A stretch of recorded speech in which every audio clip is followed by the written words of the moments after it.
Thank you Akram sir. As always your introduction is an honour. Akram sir की बात को add on करना अगर चाहूँ तो मैं यही कह सकता हूँ कि ऑलमाइटी क्रिएटर ने हम सबको दुनिया में भेजा है एक बहुत बड़ी रिस्पॉन्सिबिलिटी और अकाउंटेबिलिटी के साथ। और on the day of judgement हर इंसान से ये पूछा जाएगा, जो 5 क्वेश्चंस है टॉप, उसमें सबसे इंपॉर्टेंट जो क्वेश्चन है कि आपने कहाँ से कमाया और कहाँ खर्चा किया। तो जितना इंपॉर्टेंट इंसान का कमाना है उतना ही इंपॉर्टेंट एक इंसान का या हर इंसान का खर्च करना है। तो इस पॉइंट को, इस इंपॉर्टेंट क्वेश्चन को ऑलमाइटी क्रिएटर को हम बेस बनाते हुए इस सेशन ऑफ सीरीज को आगे लेके जाएंगे। और इससे बेहतर कौन हो सकता है हमारे सीनियर एसोसिएट, सीनियर हमारे जो इंडिया के इकोनॉमिस्ट हैं, one of the best people on earth I know as a economist, as a guide, as a mentor on the subject, doctor Shabbir साहब। तो शब्बीर साहब वेलकम। सबसे पहला सवाल शब्बीर साहब से करना चाहूंगा कि शब्बीर साहब, फाइनेंशियल प्लानिंग क्यों ये जरूरी है? क्या एग्जैक्टली इसके पीछे का ऑब्जेक्टिव होता है? और आज इंडिया में इकोनॉमी को हम देख रहे हैं या ग्लोबल लेवल पे हम इकोनॉमी को स्टडी कर रहे हैं, तो कितना इंपॉर्टेंट है एक इंसान की जिंदगी में प्रॉपर फाइनेंशियल प्लानिंग को लेके। तो sir, your comments. Thank you very much Salman and Akram for giving me this opportunity. बड़ी खुशी होती है पॉलिसी टाइम्स पे जब कोई बुलाया जाए, तो क्योंकि लोगों से इंटरेक्शन होता है, काफी लाइवली होते हैं डिस्कशंस। और ये है कि बाद में जो फीडबैक आता है बहुत ही अच्छा फीडबैक आता है, कि उसका मतलब है कि लोगों को जरूर इसका फायदा हो रहा है। तो मुझे भी बड़ी खुशी है कि ऐसे प्रोग्राम्स में आऊँ मैं। कमिंग टू योर क्वेश्चन कि जैसे फाइनेंशियल प्लानिंग में देखिए, हर चीज में जैसे इंसान कुछ ना कुछ प्लानिंग करता है। अगर आप फाइनेंशियल को छोड़ के भी अगर आप बात करें, कहीं सफर करना है आपको, कहीं एक जगह से दूसरे जगह जाना है आपको, तो आप प्लानिंग करते हैं। कैसे प्लानिंग करते हैं? कौन सी तारीख को जाएंगे, कैसे जाएंगे?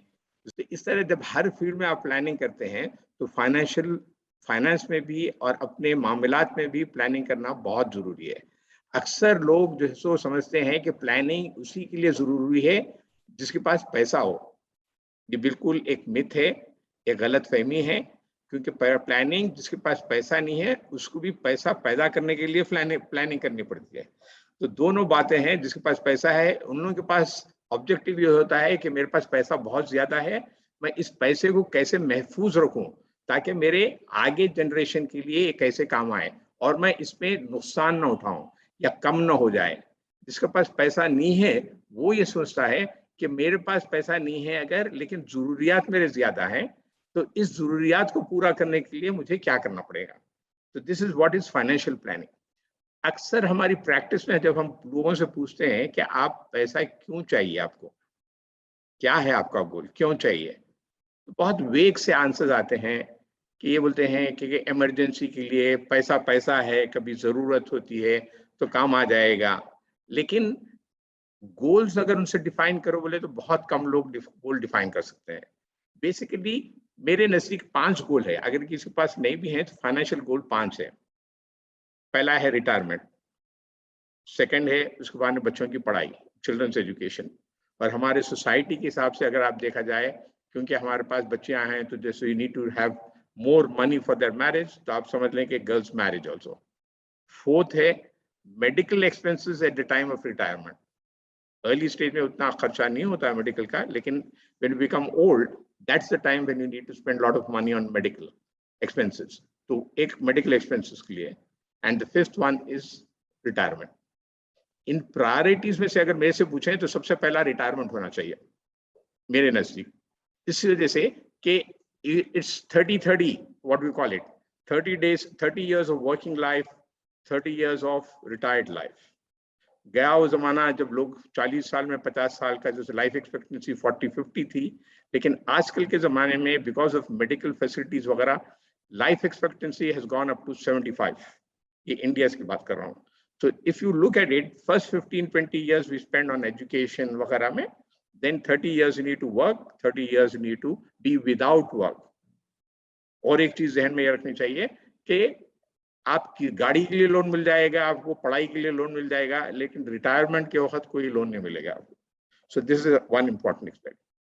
दूसरा एस्पेक्ट ये है कि क्या हमें इस्लाम की नजर से या शरिया की नजर से इसकी में कोई गाइडेंस मिलती है क्या? जरूर मिलती है। मैं अक्सर अपने प्रोग्राम में बताता हूं कि हम कुरान के अगर जैसे बहुत सारे पढ़ते हैं, स्टोरीज पढ़ते हैं, सहाबा के पढ़ते हैं, तो कुछ हैं, यूसुफ अलैहिस्सलाम was one of the best planners in this world. So it dates back to those years where he has planned. So there cannot be any other better planner than Yusuf alayhi salam. So this is again one story from them. जी sir, शुक्रिया। ये कुरान और सुन्ना ने हमको कहीं ना कहीं फाइनेंशियल प्लानिंग और इन्वेस्टमेंट अपॉर्चुनिटीज को लेके एंटरप्रेन्योरशिप की तरफ भी गाइड किया, मेंटरशिप किया है। तो एग्जैक्टली आपको क्या लगता है कि एंटरप्रेन्योरशिप का कितना इसमें एक्चुअल में कितना इसमें फायदा है या है नहीं है, तो इसके ताल्लुक से आपका क्या ओपिनियन है? Huzur sallallahu alaihi wasallam is one of the best examples. He was a trader, and he used to do the trades on behalf of Amma Khadija radhiyallahu ta'ala anha. Because of his honesty, that is the reason why he was the most successful trader. Problem ये है कि हम समझते हैं कि trade जैसे या तो छोटा काम है, बिल्कुल नहीं है। बल्कि एक बार मैं अपने उस्ताद से पूछा मैं कि इस्लामिक फाइनेंस में कॉन्ट्रैक्ट्स को सबसे ज्यादा अहमियत दी जाती है, उसकी क्या वजह है ना? And his reply was, employment जो है वो गुलामी की तरह पाया जाता, और अगर आप एंटरप्रेन्योरशिप को एनकरेज किया जाता है तो आप ज्यादा से ज्यादा बिजनेस करें, चाहे छोटा हो या बड़ा हो। लेकिन बिजनेस करने में, एंटरप्रेन्योर होने से पहले उसकी क्या नाम रूल ये है कि you need to know what you are doing. मामलात में किस तरह करना चाहिए मार्केट में जाने के। सबको याद होगा कि उमर रज़ियल्लाहु ताला की हदीस जो है कि किसी ने मार्केट में आया तो बोले कि पहले मार्केट में आने से पहले हमारे मामलात के बारे में जान के आना चाहिए, किस तरह करें, ईमानदारी से करें, खराब माल ना बेचें, झूठ ना बोलें, सबके लिए फेयर रहना चाहिए, and you need to be moderate in your resources, जैसे यूज करें, होर्डिंग नहीं करना चाहिए। तो there is definitely what do you call that, room for it, or probably it's highly recommended entrepreneurship, absolutely. जी, शुक्रिया। शबीर साहब, मैं हमारे व्यूअर्स के लिए एक्चुअली मैं इनिशियल क्वेश्चन पे फिर से वापस आना चाहूंगा कि इंडिविजुअल्स जो हैं वो इनकम तो करते हैं, लेकिन सेविंग्स प्रॉपरली हम लोग कर नहीं पाते हैं यंगस्टर्स, क्योंकि हमको प्रॉपर डायरेक्शन या गाइडेंस नहीं होता है। और फाइनेंशियल कंसल्टेंसी या एडवाइजरी लेना, ये भी कोई लाइफ में एक इंपॉर्टेंट पैरामीटर या फैक्टर होता है, ये भी हमको नहीं समझ में आता है। तो जो यंग प्रोफेशनल्स हैं या यंग एंटरप्रेन्योर्स हैं या यंग माइक्रो लेवल पे जो लोग सेविंग्स करते हैं, तो उसके ताल्लुक से इंडिया में क्या सेविंग्स की अपॉर्चुनिटीज हैं, क्या फाइनेंशियल प्लानिंग के वो प्रोडक्ट्स हैं जिस पर हमको वर्कआउट करना चाहिए और बहुत कम एज से सेविंग्स पे स्टार्ट करना चाहिए, सेव करना, ताकि एक अच्छे लेवल पे हम लोग आने वाले वक्त में एक अच्छे इन्वेस्टर या इन्वेस्टमेंट हमारे पास बहुत अच्छा एक ऑप्शन खड़ा हो सकता है। जी सर। जी, सबसे पहले हम एक दो टर्मिनोलॉजीज में फर्क समझना चाहिए। हम सेविंग्स और इन्वेस्टमेंट, अक्सर हम लोग जो है सेविंग्स और इन्वेस्टमेंट को एक ही चीज समझते हैं, जो बिल्कुल सही नहीं है। सेविंग्स का मतलब ये है कि बचत, उसको बढ़ाने के इरादे से नहीं होता है, कुछ बचत होती है खाली कि कभी किसी वक्त इमरजेंसी के वक्त जरूरत आ जाए, जरूरत पड़े तो जरूरत में काम आ जाए, इसको सेविंग कहा जाता है। इन्वेस्टमेंट वो है जिसको अगर आप उसको सरमाए को लगाएं तो आप you expect some return out of it and you expect the money to grow. तो सेविंग्स और इन्वेस्टमेंट में ये फर्क हो गया।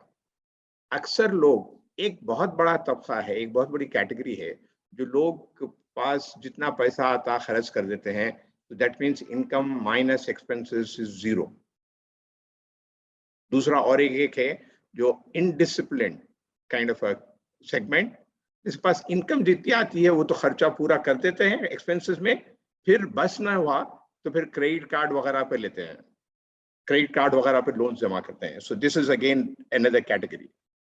थर्ड कैटेगरी ये है कि इनकम माइनस एक्सपेंसेस, उसके बाद जो बच जाए उसको सेविंग्स में रखवाते हैं। मतलब ये कि इट डजंट ग्रो, खाली जमा करके रखते हैं। और इस्लाम में ये भी एक चीज है कि पैसा जो है it should work, it should not remain idle, तो उस तरीके से भी गलत है।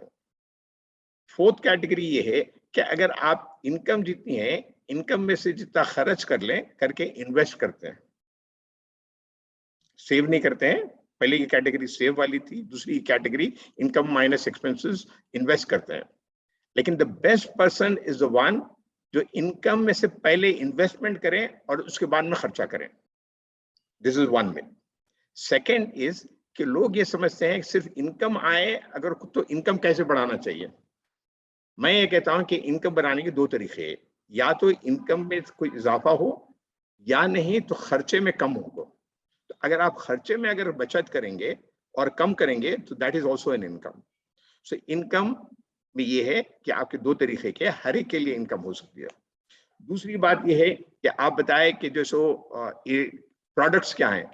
प्रोडक्ट्स के लिए है कि प्रोडक्ट्स में जाने से पहले मैं ये कहूँगा कि एक फाइनेंशियल प्लानिंग या गोल बेस्ड प्लानिंग के लिए, इससे पहले जैसे मैं बताया कि गोल्स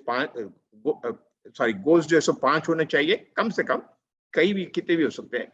उसके साथ एक गोल्स जो है स्मार्ट गोल्स होना चाहिए। स्मार्ट गोल्स का मतलब ये है कि पहले आपको it should B measurable, it should be achievable, the goal should be realistic and you should give a timeline for that. तो अगर आप ये स्मार्ट के हिसाब से अगर आप देखें किसी भी गोल, जैसे अगर आप बोले कि मेरे को घर चाहिए तो आप सिर्फ घर चाहिए बोल के बोल रहे हैं, आपको मेरे को 10 साल में चाहिए, तो आप उसको टाइम दे दें। उसका नहीं बोलेंगे कितना अमाउंट का चाहिए, 1 करोड़ का चाहिए या 25 लाख का। So then it should be achievable. आपके हाथ में है सो 10 लाख है, लेकिन आप बोले कि मेरे को 2 करोड़ का विला चाहिए, सो दैट नॉट रियलिस्टिक। तो इस तरह से अगर आप गोल सेटिंग करें, हर चीज के लिए अगर गोल सेटिंग करें फाइनेंशियल कैलकुलेटर यूज करके, तो बहुत आसान हो जाता है। एक होता है टीवीएम कैलकुलेटर, बड़ा आसान है समझने के लिए कि आपके पास 10 लाख की कोई चीज चाहिए और आपके पास 2 लाख रुपए हैं इस वक्त। तो अब 2 ऑप्शन है कि 2 लाख रुपए तो डाउन पेमेंट के बजाय आप समझ लें कि ये 2 लाख मेरे पास इनिशियल अमाउंट है। अब इसके बाद में टाइम लगाया कि 10 साल में मुझे चाहिए, तो मंथली कितना सेविंग करना चाहिए और कितना रिटर्न आएगा, तो I will be able to achieve the goal. ये कैलकुलेशन बड़ा सिंपल है। टीवीएम कैलकुलेटर डाउनलोड कर लेना चाहिए और किसी से अगर पूछें अगर तो somebody will show it to you। इसमें कोई ज्यादा पढ़े लिखे की जरूरत नहीं है, मैथमेटिशियन की जरूरत नहीं है। That is again one step. Third ये है कि जैसे मैं इससे पहले बताया कि लोन कैपिटल और इक्विटी कैपिटल का अगर आपको फर्क समझ में आ जाए तो then you can differentiate between what is allowed, what is not allowed, what is ethical, what is not ethical, what is halal, what is haram. Thank you. Thank you so much, Shabbir sir. Excellently sharing your views. As always, आप बहुत ही बेहतरीन guide करते हैं, mentor हैं।